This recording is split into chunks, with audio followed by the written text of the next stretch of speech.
Welcome back to What's Next Wall Street. I'm Georgia Alfredas. And I'm Dave Mathews. Now, you can email us, and we want to hear from you at WNWshow@gmail.com. Hit us up on social media at What's Next Wall Street. As the great philosopher Ric Flair once said, to beat a man, you got to beat the man. Wait, I should have used a different great philosopher's quotes. How about this one? Okay. See if y'all can guess who said this, okay? Jabroni beating, pie eating, trailblazing, eyebrow raising, the best in the present, future, and past. And if y'all don't like me, you can kiss the people's ass. Who said it? Whoa, I don't know. Nobody knows. Garrett, our producer, doesn't know. Teleprompter guy, you don't know? The Rock. Duh. I got deets on the WWE, how that could give you like a kick butt, super kick in your, I don't know, in your stock market portfolio. All right. I got that. What do you have? I got nothing. I got a Taylor Swift quote. If I were the man. Oh my gosh. Oh my gosh. Okay. Check us out on our podcast channel, on our YouTube channel, WNW Show. Subscribe and hit that alert button so that you're notified as soon as new episodes drop. Say that really like 5 times fast. It was too much.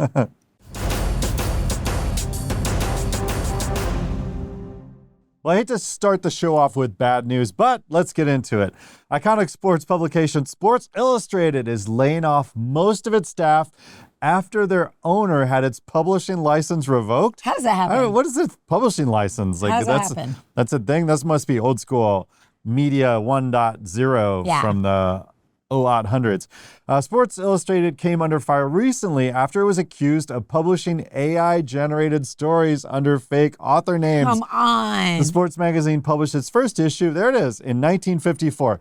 Wait, Georgia, this is terrible. What? Does this mean we won't have the March swimsuit issue? That's what you're worried about? Yeah, that's what I'm worried about. I've got a stack. That's all the sports I need. That's what you're used to. Those stacked for every year, huh? Every year, yeah. Organized in chronological order. Fantastic. And what did the owners of the Arena Group think that it was okay to publish stories from fabricated editors that were powered by AI back in November? Aren't they even watching our show? Apparently not, but they need to. Listen, I meant to bring this to set, those of the people listening and watching, I meant to bring this really cool Sports Illustrated issue from 1973 that we had at home, and my husband was like, don't bend that. You can't bend that. It had the best university in the country on the cover. Of course, you can guess what that is. UT, University of Texas. Okay. Anyway, speaking of haters, I hate to be a double Debbie Downer, but I've got more bad news on the employment front. Wayfair is laying off 13% of its global workforce. Now, the move's going to affect more than 1,600 employees, particularly people in corporate management and leadership positions. Middle management. They're always the first to go. But who buys furniture? Who buys really anything in January? Oh, I thought you were going to say stuff at Wayfair. I was like, no, Wayfair is like, it's awesome. It's yes. Everybody's buying from Wayfair. It's the online IKEA. Yeah, absolutely. Wayfair says it's trimming down management and cutting costs to get the company back to its core structure. So this is the third wave of Wayfair's restructuring efforts, which started back in the summer of 2022, and it's expected to save them around $280 million. So the stock did jump 8% the morning after the layoff announcement. So good news for investors, but still bad news for employees. All right. Well, maybe they get jobs at IKEA. Hey, stores across the country are reversing course on self-checkout machines, calling them a disaster for consumers and retailers alike, with the biggest problem being theft. Shoppers are reportedly 21 times more likely to sneak items past machines than human cashiers, and it's also easy for consumers to steal unintentionally. Yeah. According to a survey from Lending Tree, 1 in 5 shoppers reported they've accidentally stolen items during self-checkout, and 1 in 7 have said they've stolen from self-checkout on purpose. Ooh. How are they admitting this? I know. Target, Walmart, and Dollar General are all pulling back from efforts to introduce more self-checkouts. Okay. Additionally, Walmart just got rid of their innovation division called Store Aid, which developed their own version of these that I've been seeing being deployed. There's one in I don't know, what's that? Carrollton, Texas. Okay. That it's mostly self-checkout. These huge lanes, they always get backed up, whether it's self-checkout or not. I know I'm the one backing it up. It's me. I'm the one that doesn't know, I can't scan my cue card. It's me. I'm telling you. Georgia, you were involved in a barcode scanner for consumers years ago, weren't you? You were involved. Didn't you help create that? Oh, that's right. That's right. So it just shows you that, we had a barcode scanner called the QCat that sits in the Computer History Museum. It's the most hacked device ever. It's still available on Amazon and eBay if you want to buy one of these things. People are still selling these. We gave them away for free. But our scanners, you had to touch the paper and scan it right. It's an optical scanner that was very low quality, low resolution, but it was cheap. It was the first of its kind, too. First of its kind. In 1997, we came up with this idea. 2000, we launched it. But now laser scanners or barcode scanners, they can scan from something in your hand a few inches away. And even then, it's too hard to scan. Yeah. So it just tells you this, leave the barcode scanning to the professionals. Absolutely. Yeah, okay. So, Dave, how many times have you gotten to your car and realized there's something in the bag that you forgot to scan? No, I'm maniacal about this. And when I go to the store, I'm not buying 100 things. I'm buying like one tool or like 7 bolts or something. Yeah. I usually get there and I'm like, Blake, really? I didn't even know you put this in the cart. And then I'm too lazy or embarrassed to go back in. So anyway, meanwhile, I want to know what you think about this next story, Dave, okay? Almost half of game developers surveyed said their companies are using generative artificial intelligence tools like ChatGPT, OpenAI, GitHub Copilot, and Adobe Generative Fill. Are others like that. Around 38% say their companies don't use them, and more than 10% say their workplaces ban the use of AI tools. So 8 in 10 say they're concerned about the ethics of using AI in game development. I'm not a gamer, but I thought there was some sense of AI already in gaming. Otherwise, it's just like NPCs, and what's the fun in that? Like, are you a gamer?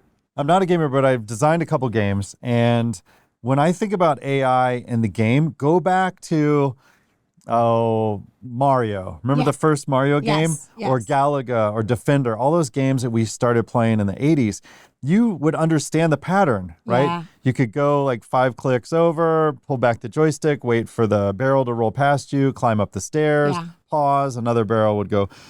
So there was no challenge in the game because the AI wasn't existent. Right. But now when you play games like first-person shooters, the AI is looking to see what you're doing and then would have a series of rules to react based upon what you do. So games are getting more complex. So a game with AI I'm totally cool with. But it seems like this story, when I first heard you talking about it, I thought it was about gameplay with AI. Now it seems like game development with AI, right? But why wouldn't you? Why wouldn't you? You should use all these tools. And like Copilot, it's a perfect example. When I've hired engineering teams to build products, you'd put maybe 2 engineers on a single problem so they could cross-check each other. But now you can have a little AI wizard on your shoulder and watching what you type. And when you start to type a variable, the AI knows what that variable should be and fills out, starts building the code for you. It's a check and balance.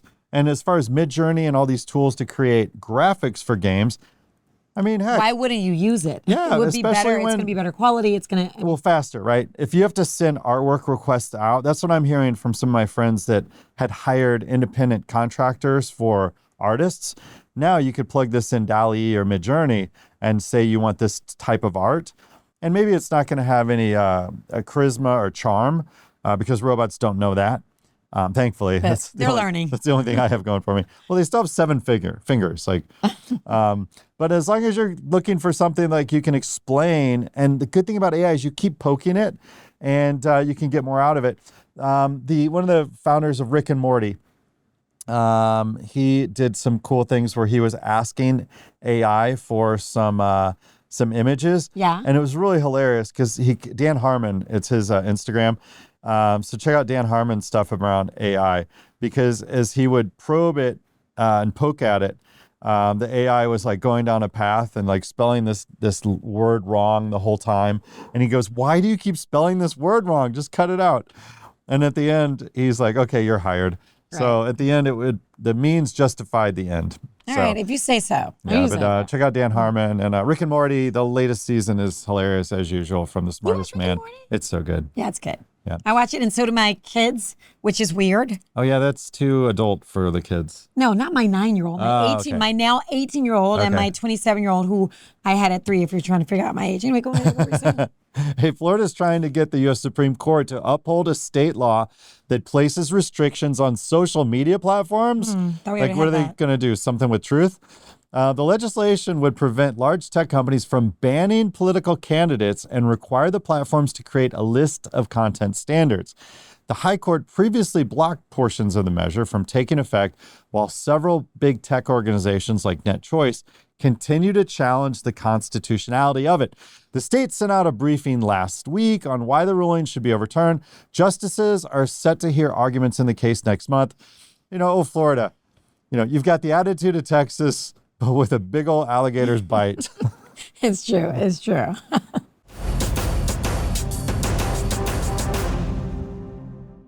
All right, you got a pro tip. It's brought to you by OptionsPlayers.com, and it's about the weekend. Cheers to the weekend. Oh, okay. All right, so use the weekends to your advantage. Most recreational traders just hope and pray with little planning involved. They may happen to remember a few tickers that they want to get into or short, but did they do the research, all the targets, and plan for specific situations?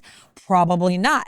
Use those weekends as golden opportunities for planning and writing down exactly what you want to see happen and what you're gonna do when it does happen. Now, if you have these plans written down, then you can focus on execution rather than having to recall everything and decide what's best on the fly. This pro tip should really help you fine-tune your trading and result in perpetuity. If you have a tip that works for you, share it in the comments section on our YouTube page at WNW Show. This is the part of the show where we get to hear from you. You can always hit us up on social media at What's Next Wall Street. Comment on our YouTube page if you're watching, that's right below my fingers here, or email us at WNWshow@gmail.com. Hey, this next email comes to us from Rob in New Jersey, who asks, what is DCA? I see it in chats and can never figure it out and have been too embarrassed to ask. Don't be embarrassed. No question is embarrassing There's here. no such thing as stupid questions, just stupid people. No, that's not. Sorry, I said that wrong. Greg, what's DCA? Make us feel smart. All right. So what is DCA, or dollar cost averaging? All right. So it's an investment strategy that help you, I guess, take some of the volatility out of short-term trading. But let me explain that. If you are trading, dollar cost averaging is not a good strategy. If you're investing, it's great, right? Because you're taking the emotion out of trading, or in this case, investing. Because what happens is you have this great strategy where basically you're taking $100 every month and you're just putting into it. No matter what, you're putting it into it. So you're getting the fluctuation of the price going up and down. You're just getting that average price. Okay. So that's good because over time, normally the market goes up. So that dollar cost averaging is beneficial to you. Now, there is in some cases a con to this that you could say, well, if the market always goes up, shouldn't I just put all the money into it now? Well, you might not have all that money. So normally what we see is dollar cost averaging is a monthly spending or something like that per paycheck. Okay, in my budget, I have $500 to spend on something or investing. I'm going to put 100 into this, 100 into that, 100 into this every month over and over and over, and just averages that price. But what I see a lot in trading is someone invests in something. Let's say they buy SPY, right? They bought some S&P 500 indexes, right? And now the price is going down, and they're like, it's okay, I'll just dollar cost average it. Well, it's not dollar cost averaging if you don't have a plan to continue that over a certain period of time. You're only now, it went down, so you're just putting more money into it. That's not dollar cost averaging. That's throwing money at a losing trade. I'm not saying that throwing that money at the losing trade won't be a profitable trade in the end. I'm just saying that's not dollar cost averaging. That is, you lost money and now you're doubling down basically, right? Over and over and over and over. Yes. You probably heard of this, like at the casino, where, you'll go to the roulette wheel and you spin it and you're wrong, you double down. Now I'm going to bet $4. You're wrong, you bet $8. You're wrong, you bet 16, so and so. So you get this marigold effect. Sooner or later, maybe you roll wrong 50 times and now you're flat broke. So you have to understand that it's an investing strategy, not a trading strategy. If you're using it in a trading strategy, you're likely just using it as an excuse to not follow your own plan. Thanks, Greg. Tim in Buffalo wants to know, what happens if I ignore the PDT warnings on my broker account? Greg, can Tim ignore the PDT warnings? What's a PDT? What's a PDT? Pretty young? No, not PYT, PDT. My bad. So what happens if you ignore the warnings? Very simple. Your broker is likely going to give you a 90-day restriction, right? Unless you bring your price up or bring your portfolio balance above $25,000. And at that point, you can, you're good. You can get out of that. I believe the rule, I believe it was like 2001, they made it. And they said it was to stop, people getting into day trading from losing their money, but that's not what it is. We all know they're not trying to help the smaller person. I mean, come on. It was a way to get the smaller person to stop making the market volatile daily and to just put their money in there and leave it, period. Like every rule in the market, right? Every rule in the market is made for the market to go up. Anything that can cause the market to go down, there's rules against it, okay? So basically, if you make more than 3 day trades in a rolling 5-day period, that is going to be it. So ways to do that now is you could buy options daily and sell them, and then they're good at the end of the day, and you can rinse and repeat, things like that. Stocks are a little bit different. Just contact your broker. Stop asking people. Stop Googling it. Contact your broker and just ask them. And once you ask them, they'll tell you exactly what they're going to do. Some brokers might do something different. I don't know. I'll be honest, I don't have that problem. I have over $25,000 in my accounts. But if you don't, I would contact your broker, just find out what it is. But if you don't have over 25,000, you may trade or invest a little bit here and there, but you should probably just focus your goal on getting above that by what we talked about earlier, dollar cost averaging. Just continue to add a few $100s every month or whatever you can do to something until you get over that. Then you can start trying to get into it. All right. But then don't bet all 25,000. Be smart and bet a small amount. Thanks, Greg. If you have questions, we've got answers, or Greg does. Email him at greg@optionsplayers.com. And of course, you can hit us up at WNWshow@gmail.com. Post your questions and comments on social media apps and on What's Next Wall Street or on our YouTube page at WNW Show.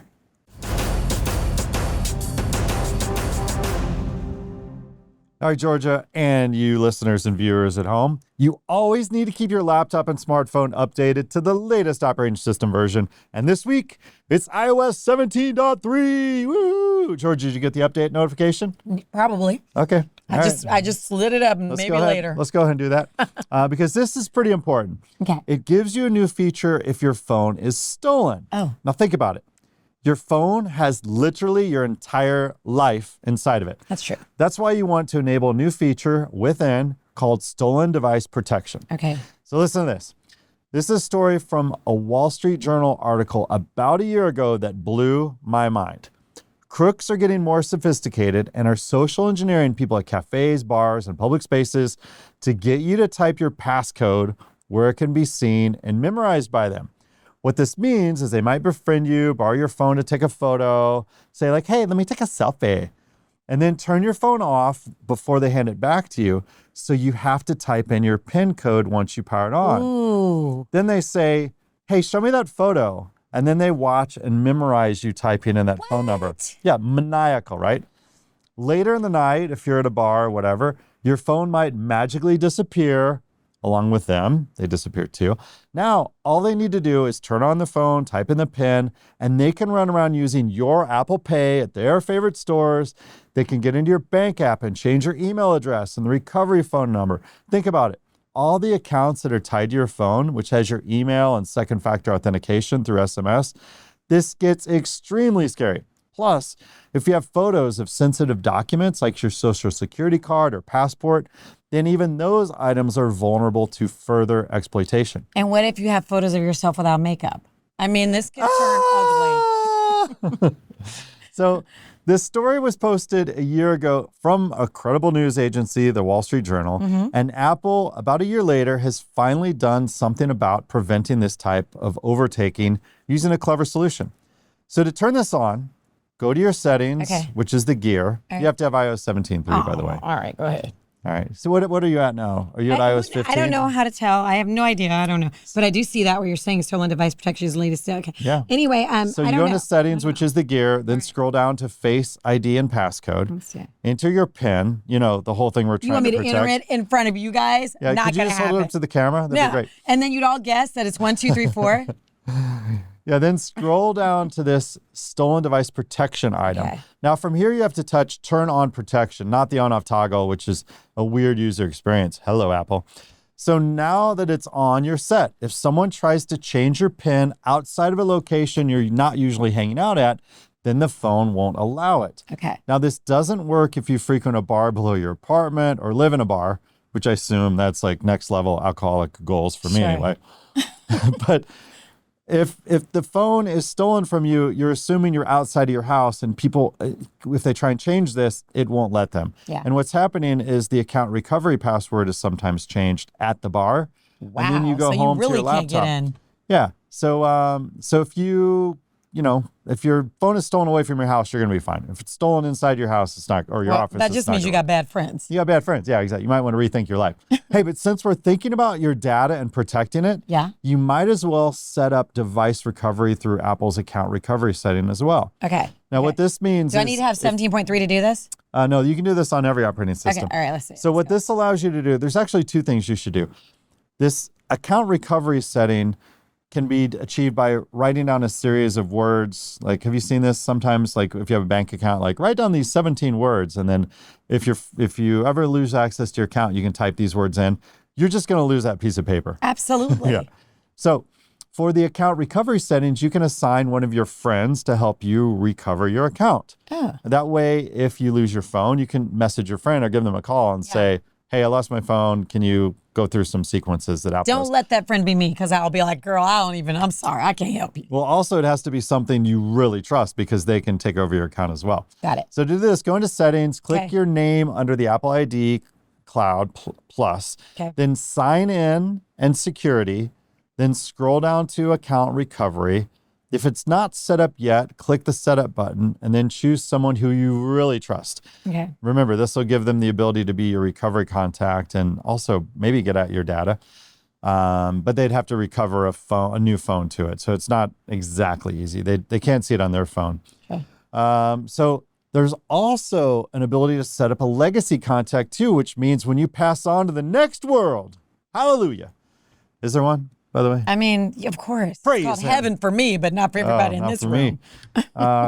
Well, then that person can get access to all the weird stuff on your phone and shut it down your bank accounts, pay off your credit card accounts, and then memorialize your Facebook so people will stop writing on your damn wall. Okay. So there's 3 things you should do for your legacy, which is the bad news, but the good news is keep your phone from getting stolen and all your accounts in sight, and also recover your data if you do lose your phone.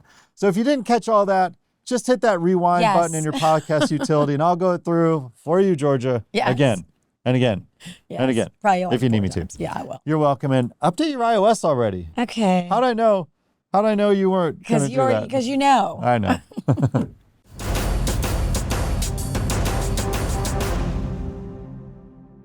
Okay, Dave, are you ready to rumble? Oh, Netflix and WWE are looking to body slam the competition. Okay, the streaming giant has become the exclusive home to Monday Night Raw, starting in January of next year. Now, it's a 10-year deal worth about $5 billion. And Howard Stern thought he got a lot of money for SiriusXM. Hello. The deal comes after NBC Universal agreed to a 5-year, $1.4 billion deal with WWE for the rights to air SmackDown on the USA Network. Wait, there's more. Do you smell what The Rock is cooking? Dwayne Johnson is going back to his roots. The pro wrestler turned actor turned businessman is being named to the board of directors of TKO Group Holdings. This is so cool. The company that created, or actually the company created when WWE merged with UFC. Now, as part of the deal, Johnson is also going to gain ownership of that trademark name. So, what do? Do we buy Netflix? Do we buy NBC, or do we buy TKO? I think we binge on a bunch of Rock movies. I know, right? Hey, remember, if you've got questions, we can try to help you answer them, and we'd love to hear from you. So hit us up at WNWshow@gmail.com, or to hit us up on social media at What's Next Wall Street. Of course, you can watch episodes of this at WNW Show on YouTube. Just type that into the search box, or listen on Spotify, Apple, or wherever you get your podcasts. Make sure you hit the subscribe button and hit that alert button so you get trending current info as soon as it drops. I'm Dave Mathews, and I have all my software fully up to date. And I'm Georgia Alfredas, and I'm on it, okay? We'll see you next time on What's Next Wall Street.